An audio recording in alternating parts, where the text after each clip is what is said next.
지난 박근혜 대통령 탄핵 시기에 새누리당에 돈 많은 순서대로 다 나갔습니다. 자산 많은 순서대로 1, 2, 3, 4등 다 나갔어요. 저 아버지 국회의원 했던 사람들 다 나갔습니다. 이제 서민을 위한, 국민을 위한 정치는 끝난 건 그래요. 그것은 대한민국이 갈 길이 아니다. 그렇게 저는 보고 있고, 만약에 그렇게 김종인 총괄선대위원장이 얘기했으면은 도대체 김종인 총괄선대위원장하고 이준석이가 버틸 때 윤석열한테 무엇을 내밀었느냐, 뭘 주고받았느냐, 저는 그러한 미략이 있었다고 보는 거예요. 그런 의혹이 대단히 있습니다. 그러면은 방법은 공약으로 걸어라는 거예요. 그것이 당당하지 않습니까? 나는 정권 교체하면은 내각제나 이원집정부제 개헌을 하고 여야 민주당하고 손잡고 민주통합정부 만들겠다. 그렇게 국가 운영을 하겠다고 당당하게 걸지 않고 정권 잡고 그렇게 가는 것은 국민을 기반하는 거고, 이것은 사기 선거입니다. 그래서 1년에 일어나는 이 사태, 저는 뭐 개인적인 부인의 문제, 또 이재명의 아들의 문제, 뭐 이재명의 직접적인 문제는 저는 많이 얘기를 해요. 그런 부분에 대해서 별로 얘기 잘 안 합니다. 이게 대한민국에 그 전에 대통령 선거는요, 사람들이 다 그랬어요. 사람들이 삶을 살다 보면은 삶의 궤적에서 실수 안 하는 사람이 어디 있냐. 그러니까 최선은 아니지만은 차선의 후보는 뽑자. 여야가 똑같았습니다. 근데 지금은 최악의 후보를 뽑는 상황이 왔어요. 이것은 코미디입니다. 이게 바로 양당, 거대 양당의 폐해라는 거죠. 거대 양당이 후보를 정해놓고 그 사람이 최악의 후보가 되든 불법적인 후보가 되든, 그렇지 않으면 국민들의 자존심을 굉장히 상하게 하는 후보가 되든 도덕적이나 법률적으로 문제가 되더라도 양당이 뽑으면 거기에 따라가야 되는 이러한 양당 체제의 폐해다. 국민은 엄청나게 다양화가 되어 있고, 지금 MZ세대가 MZ세대가 다 그렇잖아요.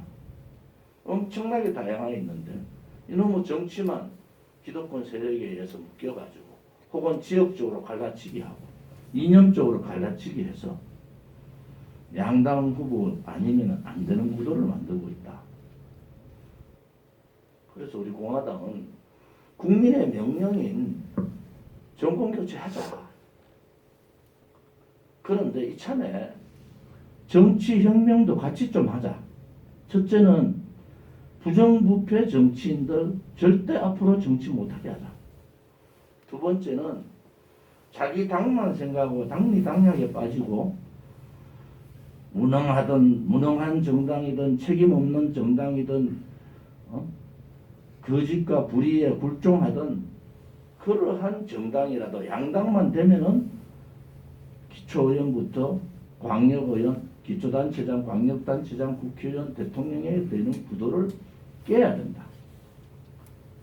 인물 따라 다니는 정당이 아니라 정말 정책과 이념을 따라서 결정할 수 있는 그런 정당이 돼야 되는데 그 구도를 깨야 된다. 이번 선거를 통해서. 그것은 우리는 그렇게 얘기합니다. 정치혁명이다. 이번에 정권교체와 정치혁명의 두 마리 토끼를 같이 잡아야 된다. 국민의 명령인 정권교체, 좌파로 넘어가면 안 되잖아요. 하자. 근데 정권교체를 누구로 할 거냐.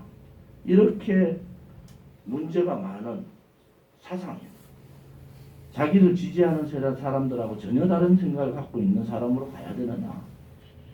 저는 아니라고 보는 사람. 두 번째는 정치혁명, 또 사람 따라다니는 정치. 국민은 뒷전이고 자기 당략에 자기들의 이익에 빠지는 그러한 정치를 몰아내고 양당 구도의 정치 체제를 바꾸자. 그것이 정치혁명입니다. 그래서 깨끗한 정치, 당당한 정당, 그리고 국민과 함께하는 정권. 우리 공화당은 그렇게 그거를 하고, 국민들은 보수를 지지하는 국민의 55%에서 60%는 그대로 있습니다. 정당들이 왔다 갔다 했죠. 국민들이 잘못한 게 아니잖아요. 정당들이 왔다 갔다 한 거예요. 그런 부분에 있어서는 저는 윤석열의 지금의 행보나 또 여러 가지 지금까지 말했는 여러 가지 얘기를 들어보면은 자유우파 후보가 아니다. 그래서 하루라도 빨리 선수 교체가 답이다. 저는 그렇게 봅니다. 대한민국의 위대한 정신이나 대한민국의 위대한 국민은 그러한 정치인들, 솔직히 말씀드리면 쓰레기 같은 정치인들하고 가서는 안 됩니다. 5년을 후회하지 말고 제대로 된 선택을 하는 것이 맞다. 저는 그렇게 보고 있고요. 아마 그러한 계기들이 이제 71일 남은 이 시점에서 만들어질 겁니다. 우리 공화당은요, 선관위 집계로 저희들은 45만 당원에 6만 책임 당원이 있습니다. 당원수로 더불어민주당이 제일 많고요. 국민의힘 다음에 우리 공화당입니다. 그런데 우리 공화당 왜 철저하게 좌파 언론 방송이나 보수 언론 방송들이 외면하고 보도하지 않겠습니까? 그만큼 우리 공화당의 파괴력이 엄청나게 크다는 겁니다. 제가 후보 등록을 하고 20억 가까이가 후원금이 거쳤어요. 후보 후원금. 우리 공화당은 30여 명의 직원을 사무처가 있고 젊은 사람들과 지식인들이 대단히 많습니다. 얼마 전에도 40대 서울법대 출신 변호사, 30대 변호사들이 자진 입당합니다. 우리 공화당의 최고위원 중에서 윤석열 서울법대 동기생도 있습니다. 천직 교수도. 그런데 우리를 털딱이라 얘기하고 극우라고 몰아붙인 그들이 도대체 우리 공화당을 알긴 아나. 우리가 박근혜 대통령을 얘기하는 것은 박근혜 대통령의 탄핵 자체가 불법이고 거짓이기 때문에 그렇습니다. 2017년 3월 10일 날 박근혜 대통령에서 파면당한 그 자리에서 5분이 돌아가셨어요. 그 현장에 저는 있었고 그 돌아가는 시체를 저는 직접 봤고, 그런데도 대한민국의 어느 언론 방송도 보도하지 않았습니다. 그때 그 자리에 있었던 많은 분들이 나라가 망했다, 언론이 죽었다, 대한민국 건국 이후에 단일 그 짧은 단일 시간에 가장 많은 분들이 돌아가셨어요. 그것은 묻어야 될 사실이 아니지 않습니까?